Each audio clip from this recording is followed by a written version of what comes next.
नमस्कार मित्रों, कैसे हैं आप सभी लोग। और पहाड़ी संस्कृति ब्लॉग में बहुत बहुत स्वागत है दोस्तों आप सभी का। तो फ्रेंड, आशा उम्मीद करती हूँ आप सभी लोग कुशल मंगल होंगे, जहाँ होंगे स्वस्थ होंगे। मैं भी एकदम ठीक हूँ फ्रेंड।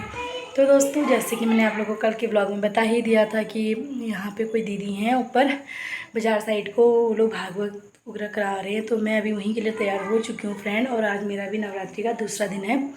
तो आप सभी को नवरात्रि की हार्दिक शुभकामनाएं।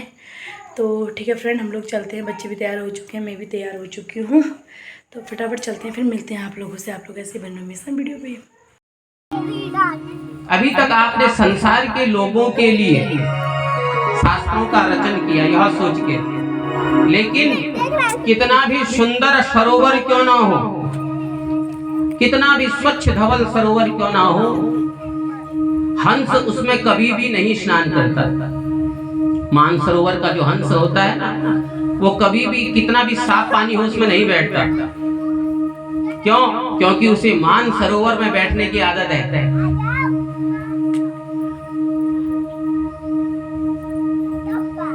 अच्छे अच्छे एसी युक्त कमरों में बैठने वाले, सोफे से नीचे जिनका आसन कभी बनता नहीं, अगर कोई जंगल बिहड़ जंगल में वो जाएं तो बैठने में उन्हें दिक्कत होती है। कितना बुरा, कितनी गंदी जगह है, हम नहीं बैठेंगे, नहीं बैठता। उसी प्रकार मानसरोवर में मोती चुगने वाला हंस कभी भी सरोवर में, असामान्य तालाब में नहीं बैठता। कहना क्या चाह रहे हैं? मैं कहना चाहता हूँ कि व्यास जी, अभी तक आपने जितने भी पुराणों को रचा, वेदों को रचा,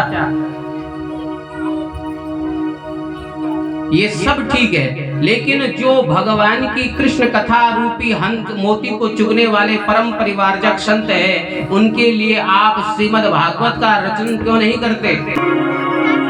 संतों का शरण ग्रहण कर लो। भगवान के जो भक्त संत हैं, उनके चरणों का आश्रय ले लो। वो जीवन को संवार देती है। मन में कभी भी चिंता हो, थोड़ी देर संतों के पास बैठ जाइए, चिंता से मुक्ति मिल जाएगी। किसी ने हमसे पूछा, संत कृपा बड़ी या भगवत कृपा बड़ी?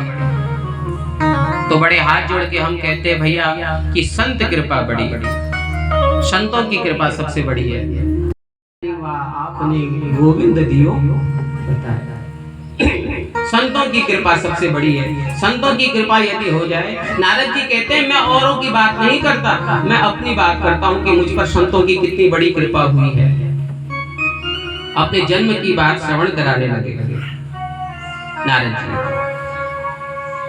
एक दासी का पुत्र था, मैं पूर्व जन्म में व्यास जी से कह रहे हैं, दासी पुत्र था, मेरा नाम था रामदास। क्या नाम था? रामदास। पैदा होते ही मैं अपने पिता को खा गया, पिता का स्वर्गवास हो गया। मेरी माता विधवा हो गई, अब क्या करे, खाने को कोई अन्न नहीं, कहाँ जाए? तो मेरी माँ ने मेरा हाथ पकड़ा और संतों की कुटिया में चली गई, संतों के पास चली गई। निवेदन करने लगी, प्रभु अपने घर में आश्रय दे दीजिए, चूल्हा चौका कर दिया करूंगी, आपके कपड़े धो दिया करूंगी, बर्तन मांज दिया करूंगी, फल स्वरूप जो भी आपका जूठन मिल जाए उससे मैं और मेरे पुत्र अंदर हमारी पत्नियों के पास जाओ, सेवा करो, गौ सेवा करो, भोजन बनाओ और तुम भी पाओ, अपने बालक को भी पाओ। संतों के पास में रहने लगा। एक बार की बात है, चातुर्मास का समय हुआ। चातुर्मास जानते हैं? चातुर्मास किसे कहते हैं? चौमास, 4 महीने होते हैं चातुर्मास में। आषाढ़ से लेकर के श्रावण, भादो, असोज और कार्तिक। 15 जून से लेकर के 15 नवंबर तक चातुर्मास, चौमास। तो चातुर्मास करने के लिए कुछ संत आए, परिवारजक संत आए। उन संतों के घर में चातुर्मास एक ही जगह पर करना चाहिए, इधर उधर नहीं जाना चाहिए चातुर्मास में।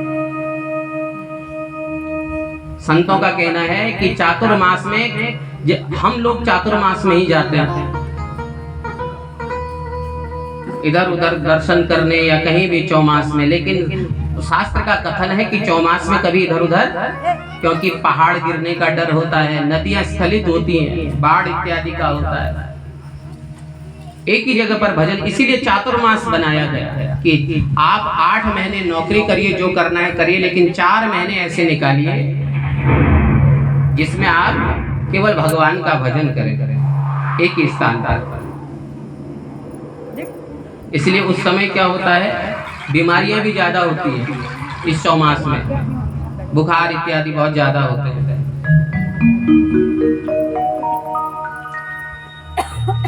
तो चातुर्मास में और कहने लगा कि हे गुरुदेव, मुझे अपने साथ ले चलिए, अब मैं घर में नहीं रहना चाहता, अपनी माँ के पास नहीं रहना चाहता। संतों को बड़ी चिंता हुई, ये हमने कैसा ज्ञान दे दिया, ये तो अपनी माँ को छोड़ने के लिए तैयार है, ऐसा क्या ज्ञान दे दिया। हे व्यास जी के परम प्रिय पुत्र, आपको प्रणाम है। सुखदेव जी, परीक्षित जी महाराज बहुत बखान करने लगे। ऋषियों ने कहा ज्यादा इनको प्रशंसा अच्छी नहीं लगती, ये कब चले जाए पता भी नहीं लगेगा, जल्दी से अपनी बात कर लो, अपना प्रश्न करो। अब यहाँ पर प्रश्न किया है, अतः पृच्छामि संसिद्धिं। हे गुरुवर, मैं आपसे पूछना चाहता हूं कि मरने वाले व्यक्ति को अपनी मुक्ति के लिए क्या करना चाहिए। अब यहीं से भागवत कथा प्रथम संवाद प्रारंभ होता है। यह प्रथम संवाद है परीक्षित सुखदेव संवाद। एक है ब्रह्मरात, दूसरा है विष्णुरात। अब यह कथा हम कल से फिर प्रारंभ करेंगे। आज सभी दूर दूर से आए हैं, 5 बजे का हमने समय लिया था। यहाँ पर कथा विश्राम करते हैं आदरणीय श्रोतागण। इस कथा को श्रवण करने से, जो भी आपने ध्यान पूर्वक सुनी है, आज यह दिव्य प्रसंग श्रवण करने से आपके घर में सदा कल्याण हो। हमारे माता श्री जो यह दिव्य कथा अनुष्ठान करा रही है, उनको इस कथा का पुण्य फल मिले। जो भी हम वाचन कर रहे हैं यहाँ से, यदि हमारी कथा का कुछ भी पुण्य है तो वह माता जी के श्री गोद में समर्पित हो जाए। इसी के साथ आज की कथा को विश्राम देते हैं और आप सभी से निवेदन करते हैं कि कल आप अधिक से अधिक संख्या में प्रवेश पावे। परसों भगवान श्री कृष्ण का जन्मोत्सव मनाया जाएगा, प्राकट्य उत्सव मनाया जाएगा। इसलिए अब आने वाली जो 6 दिन की कथा है, इसका आनंद लेने के लिए आप समय से पहुंचें और कल से इस दिव्य कथा को पुनः 2 बजे से लेकर 5 बजे तक पूर्ण करने का प्रयत्न करेंगे। आप सभी को कथा समझ में आई? आज की सही लगी? बहुत बढ़िया। कुछ बातें समझ में आई तो जरूर समझिएगा, क्योंकि हमारा विषय नचाना तो नहीं है, मुझे आता भी नहीं। हम आपको सत्य बताएं, कल कोई ये कहे कि पंडित जी हमको आता ही नहीं, हम क्या करें। लेकिन प्रयत्न करते हैं इसी में जो आप कर सको तो ठीक है। लेकिन मुख्य हमारा विषय होता है कथा। कथा पर हम विशेष ध्यान देते हैं, लेकिन इसमें भी कोई त्रुटि या कोई इधर उधर बात हो जाए तो उसके लिए क्षमा चाहते हैं। व्यास जी से प्रार्थना करते हैं कि आप इस अबोध बालक को क्षमा करेंगे। इसी के साथ यजमान बंधु से आप बहुत बहुत धन्यवाद के पात्र भी हैं। आपको हम आशीर्वाद भी देते हैं, देना भी चाहिए कि आप धर्मानुष्ठान ऐसा कर रहे हैं जिससे कि हम सभी को यहाँ पर बैठे हुए जनता जनार्दन को लाभ मिल रहा है। इसलिए भगवान की कृपा आप पर बनी रहे, आप सदा दिन दुगनी रात चौगुनी तरक्की करें, आपके सगे संबंधी सब आनंद में रहें। इसी के साथ नमः पार्वती पतये हर हर हर महादेव। अपने स्थान पर ओम चंद्रमा मनसो जात चक्षुः सूर्यो जात श्रोत्रद्वयश्च प्राणश्च मुखादग्निर्जायत। ओम इदगुं हवि प्रजननं मे अस्तु शरीरगुं सर्वगणं सस्तयात्मशनि प्रजा सनिपसनि लोकसनि अग्निः प्रजां बहुलां मे करोत्पन्नं भूरे तस्मात् सुतत्। मन में बसा कर तेरी मूर्ति उतारूं मैं गिरधर तेरी आरती। मन में बसा कर तेरी मूर्ति उतारूं मैं गिरधर तेरी आरती। उतारूं मैं गिरधर तेरी आरती।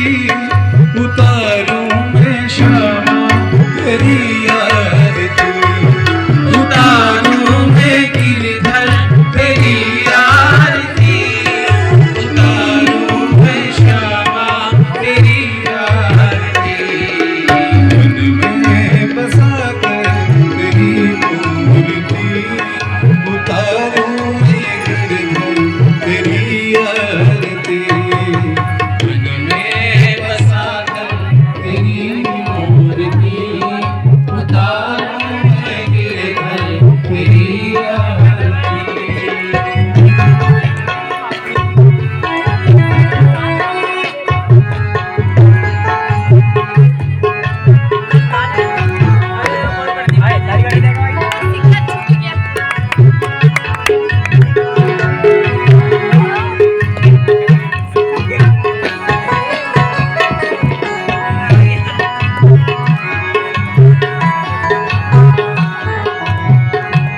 बसा कर तेरी मूर्ति उतारूं मैं गिरधर तेरी आरती उतारूं मैं गिरधर तेरी आरती उतारूं मैं श्यामा तेरी आरती उतारूं मैं गिरधर तेरी आरती उतारूं मैं श्यामा तेरी आरती मन में बसा कर तेरी मूर्ति उतारूं मैं गिरधर तेरी आरती मन में बसा कर तेरी मूर्ति उतारूं मैं गिरधर तेरी आरती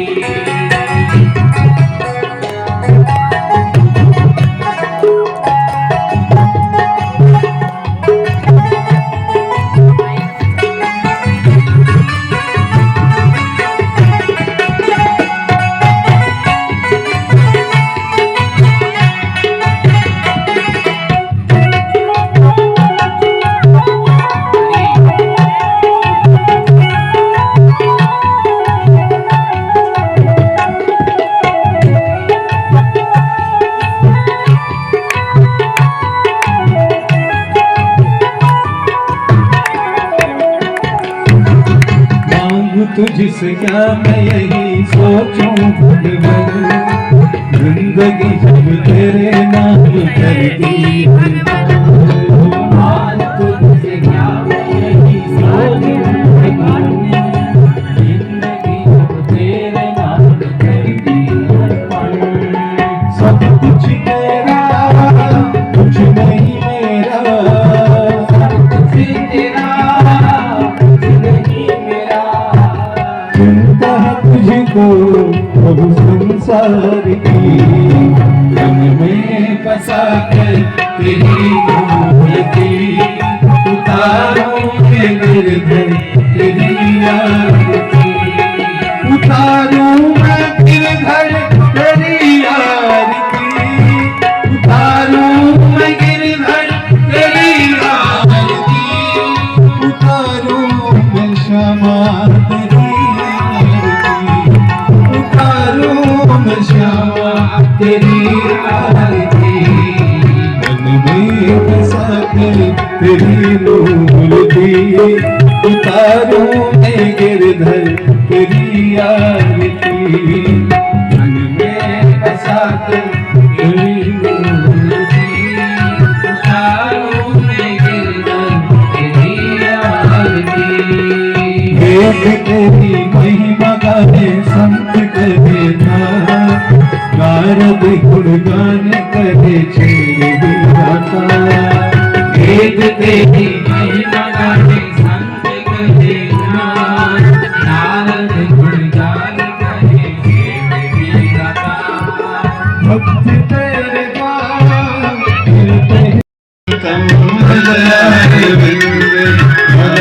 भवानी सैतम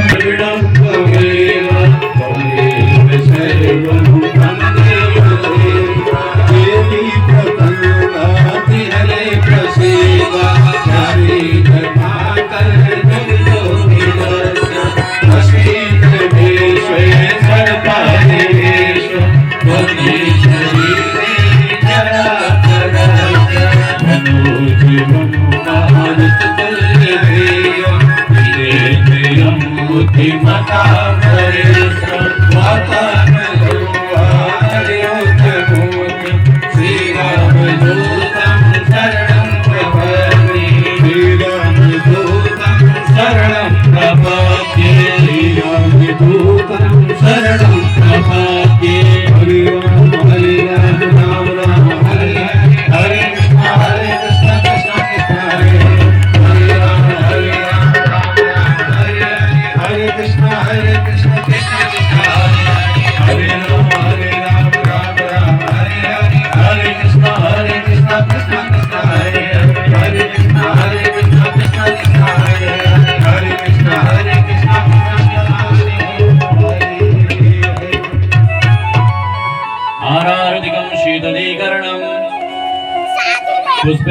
स्वात्माभिवन्दनं हस्तप्रक्षालनं स्वात्माभिवन्दनं मन्त्रपुष्पाञ्जलिं ॐ जजनेन जजनमाय जन्त देवास्तानि धर्माणि प्रथमान्य शन्नाते अनाकं महिमाना सचन्द्र जत्र पूर्वे साध्या शान्ति देवाः ॐ राजाधिराजाय प्रसह्य सायिने नमो वयं मे श्रवणाय कुर्महे समे कामान् कामकामाय मह्यं कामेश्वरो मे श्रवणो ददातु कुबेराय वै श्रवणाय महाराजाय नमः ॐ विश्वतश्चक्षुरुत विश्वतो मुखो विश्वतो बाहुरुत विश्वतस्मात् शम्बाहुव्यान्तमधिशम्पतत्रैर्द्यावा भूमि जनयन्त देव एकः ॐ एकदन्ताय विद्महे वक्रतुण्डाय धीमहि तन्नो दन्तिः प्रचोदयात् ॐ तत्पुरुषाय विद्महे महादेवाय धीमहि तन्नो रुद्रः प्रचोदयात् ॐ कात्यायन्यै च विद्महे कन्याकुमारी च धीमहि तन्नो दुर्गे प्रचोदयात् ॐ नारायणाय विद्महे वासुदेवाय धीमहि तन्नो विष्णु प्रचोदयात् सेवन्तिका बकुलचम्पकपाटलाब्जे पुन्नागजाति करवीररसाल पुष्पे बिल्वा प्रवाल तुलसी दलमाञ्जरेवि त्वां पूजयामि जगदीश्वर मे प्रसीद नाना सुगन्धि पुष्पाणि यथा कालोद्भवानि च पुष्पाञ्जलिर्मया दत्त गृहाण परमेश्वर गृहाण जगदीश्वर दिव्यमंत्र पुष्पांजलिं समर्पयामि। प्रदक्षिणा कर लीजिएगा 4 बार। ओम जय तीर्थानि प्रचरन्ति श्रीकाहस्ता निखङ्गिण तेगा गुंसहस्रयोजने वदन्वानि तन्मसि। नमः सर्वहितार्थाय जगदाधार हेतवे साष्टाङ्गोऽयं प्रणामस्ते प्रयत्नेन मया कृतः। साष्टांग प्रणाम कर लीजिएगा। बोलिए श्रीमद् भागवत महापुराण की, वेद व्यास भगवान की, बांके बिहारी लाल की, सत्य सनातन धर्म की,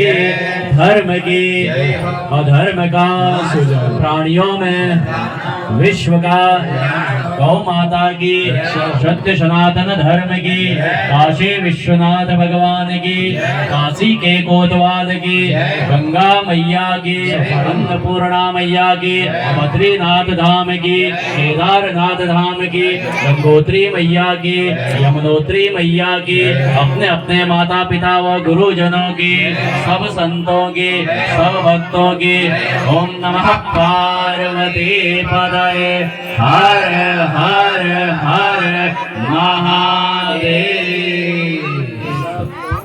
राधा तेरे किस काम की, राधा तेरे किस काम की, ओ राधा तेरे किस काम, ओ दे दे दे दे, हाँ दे दे दे दे, ओ दे दे दे दे मेरी बांसुरी। राधा तेरे किस काम की, हाँ दे दे दे दे मेरी बांसुरी। राधा तेरे किस काम की।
है।